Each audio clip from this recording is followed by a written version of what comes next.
que é uma espécie de prefiguração dos sofrimentos de Cristo. E por isso o evangelho de hoje, ou no evangelho de hoje, nós temos a profissão de fé de Pedro: tu és o Messias, e Jesus que explica que tipo de Messias que ele irá ser, não, que ele é, né? É um Messias sofredor, um Messias que carrega nas costas o nosso pecado, que sofre os insultos, que sofre as bofetadas na cara, que sofre as cusparadas, né? Mas, para além dessa conexão entre a primeira leitura e o Evangelho, né, que é importante que vocês saibam que existe uma conexão, o servo sofredor, lá em Isaías, é Jesus, né, no Novo Testamento, que se identifica com este servo. O texto do profeta Isaías é um texto que nos toca profundamente, né, a todos nós que somos cristãos, mas eu diria a todo ser humano, né, que lê este texto com um olhar, vamos dizer assim, de profundidade espiritual, né? A gente poderia dizer dessa forma, mas de forma especial os cristãos, aqueles que creem. Este texto de Isaías é um texto que nos coloca diante do nosso sofrimento, das possibilidades que nós temos de sermos rejeitados, né? De sofrermos os insultos do dia a dia, e o convite a olharmos para aquele que é o nosso auxiliador, e é isso que Isaías vai dizer. Por que eu tenho que me preocupar com aquilo que vocês dirão, se eu tenho em Deus a minha fortaleza, a minha rocha, e se Ele é o meu auxiliador? Então, apesar das cusparadas, apesar das bofetadas, apesar de tudo aquilo que os homens podem fazer contra a minha vida, eu me manterei firme, porque eu sei em quem eu coloquei a minha esperança, e eu sei quem é o meu auxiliador. Por isso que eu digo que é um texto importante para nós, para os crentes, né? Para aqueles que creem. Porque sofrimento todos nós passamos. Jesus vai dizer, né? Aquele que quer me seguir, renuncie a si mesmo, tome a cruz e siga. E cuidado, porque aquele que quer ganhar, perde. E aquele que perde, ganha, né? É um paradoxo importante do Evangelho. E é interessante, porque quando este texto de Isaías é colocado assim, né? Junto com este contexto do Evangelho, nós somos então convidados a realmente fixar os nossos olhares, o nosso olhar em Deus, abrindo mão, né, por exemplo, da postura que muitos de nós acabamos assumindo por medo, de viver uma vida bajuladora, querendo agradar as pessoas. Eu não vou fazer isso, não vou falar aquilo, porque as pessoas vão me condenar, vão me cuspir, vão bater em mim. Se Deus é a minha esperança e se Ele é o meu auxiliador, olha, não me importa muito o que falam de mim. Então, descubro minhas costas para que o chicote possa bater, né? Viro a minha cara para que vocês possam dar as bofetadas, e não me preocupo com isso, porque aquele que quer ganhar, perde, e aquele que perde, ganha. Ou seja, é interessante, né? Isso do ponto de vista da fé nos fortalece. Só quem é introduzido ao cristianismo, só quem é introduzido, né, na doutrina cristã, compreende essas palavras. Essas palavras soam muito estranhas para um mundo cheio de bajulação e cheio de aparências, né? Então o texto de Isaías é um texto importante. De repente você que está passando por isso, né? A gente fica tão preocupado com o que as pessoas vão dizer, né? Hoje de manhã lá na comunidade Nossa Senhora de Rosa Mística, a gente dizia, né? Às vezes na nossa comunidade mesmo, na nossa vida, né? O padre, por exemplo, tem que tomar umas atitudes e ter uma postura, ou se posicionar diante de algumas coisas, né? Aí as pessoas falam assim: ô Padre Sebastião, o senhor não tem medo de perder fiel, não? Eu falei: eu não, primeiro que eu não tenho fiel. Vocês não são meus fiéis, vocês são meus irmãos e irmãs. Tem medo de perder povo? Não, eu não tenho povo. Vocês são povo de quem? Vocês são povo de Deus. Eu medo de perder fiel? Eu não tenho igreja no meu nome. Não sou criador de igreja, eu não criei igreja. Faço parte de uma tradição de 2000 anos. E sou um entre muitos, que agora estou servindo aqui. Agora estou servindo aqui. Já servi em outros lugares, servirei em outros. Medo de perder fiel? Imagina só, Deus me livre e guarde. No dia que eu tiver isso, eu não vou ser verdadeiro, eu não vou enfrentar aquilo que eu tenho que enfrentar, né? Por isso que essa leitura do profeta Isaías é importante, porque ela nos coloca diante da nossa autenticidade. Ou você é, ou você não é. Ou você olha para as pessoas, encara aquilo que você é, porque você sabe, né, que você é a imagem e semelhança de Deus, que Ele está do seu lado, que Ele é seu auxiliador, ou você se acovarda e fica fazendo discursinhos para agradar.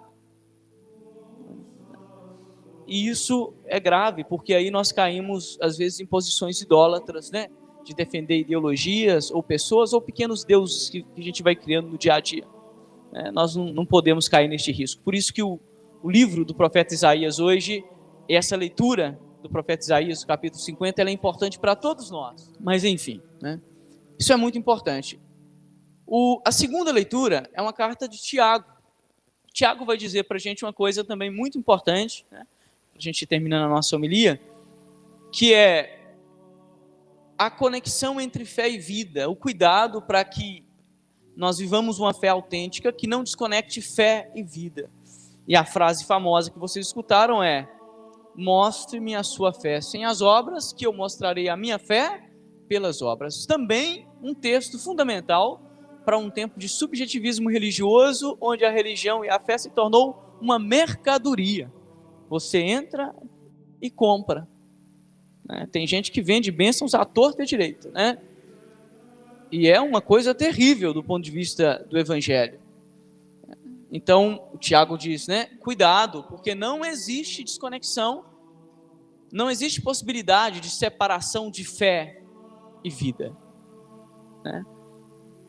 Para o cristianismo, fé e ética caminham juntos. Quando não caminham, nós somos hipócritas. Então, cuidado para não viver uma fé entre quatro paredes que não diz nada lá fora. Quando você xinga, é um cristão que está xingando. Quando você mente, é um cristão que está mentindo. Quando você rouba, é um cristão que está roubando.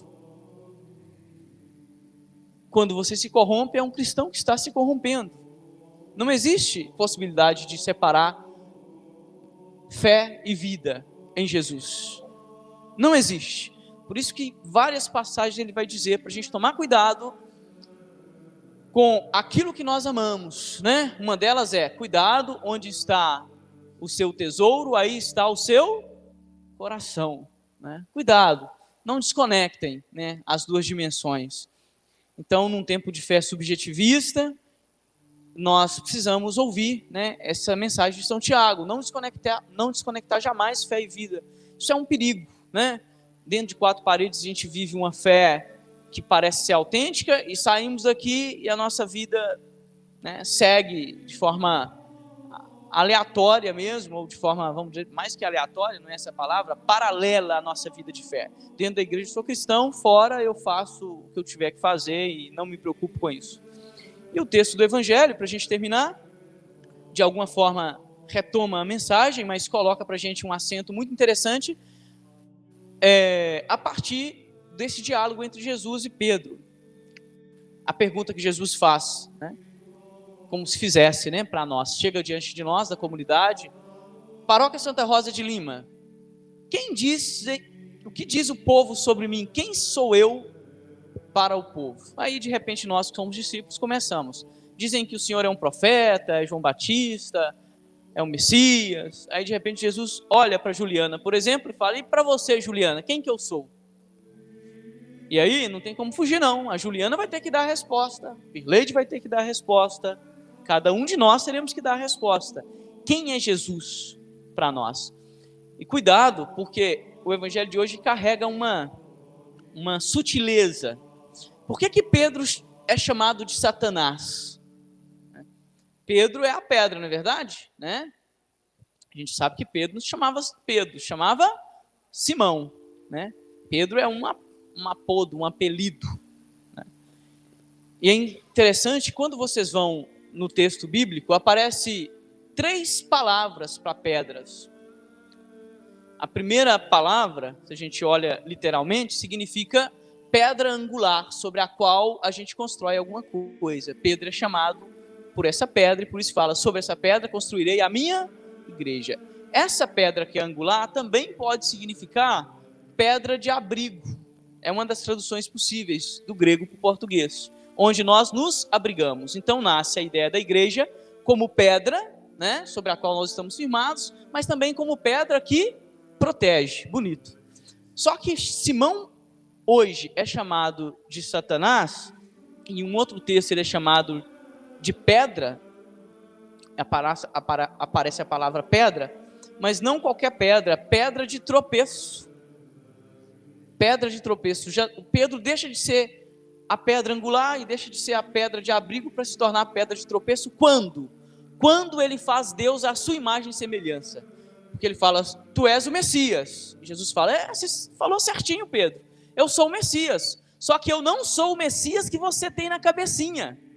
Eu não sou o Deus que você tem na sua cabecinha. Eu sou o Deus de Isaías 50. Que vai ser rejeitado pelos homens, que vai ser cuspido pelos homens e que vai passar pela morte, pelos pecados da humanidade. Pedro briga com Jesus. Não, isso não. Não diga uma coisa dessa, Senhor. E aí Jesus diz, vai para longe de mim, porque você deixou de ser pedra de abrigo para ser pedra de tropeço. Quantas vezes nós, vocês e eu, deixamos de ser pedra de abrigo e nos tornamos pedras de tropeço na vida das pessoas? Principalmente quando nós criamos Deus à nossa imagem e semelhança. Nós subvertemos Gênesis. Em Gênesis se diz que Deus cria o homem à sua imagem e semelhança. Nós, com o nosso egoísmo, com os nossos medos, acabamos criando um Deus à nossa imagem e semelhança. Essa foi a crítica que fez Marx, né? Essa é a crítica que fez Nietzsche, essa é a crítica que fez todos os grandes filósofos da contemporaneidade, né? Essa é a crítica que fez Freud, infelizmente em alguns momentos com razão, e por isso nós cristãos temos que ter o brilho e temos que ter a preocupação em mostrar para a tradição, né, que nós não somos todos assim, que existe uma fé autêntica, que existe uma possibilidade de seguimento de Jesus autêntica, que existe realmente uma revelação que dá sentido à nossa vida. Existe também a possibilidade, infelizmente, de que nós possamos criar os nossos pequenos deuses. Cuidado, viu? Por aí está assim de pequenos deuses que nós criamos. Nós estamos fazendo Deus à nossa imagem e semelhança. Queremos que Deus seja aquilo, né, que nós desejamos que nós desejamos simplesmente, né, e ponto final. Peçamos ao Senhor então que visite o nosso coração, nos livre da idolatria, nos ajude a conectar fé e vida e nos ajude a viver uma fé autêntica, sem nos preocupar, né, com o que o mundo vai dizer de nós, vivendo sempre na verdade e na caridade. Louvado seja o nosso Senhor Jesus Cristo.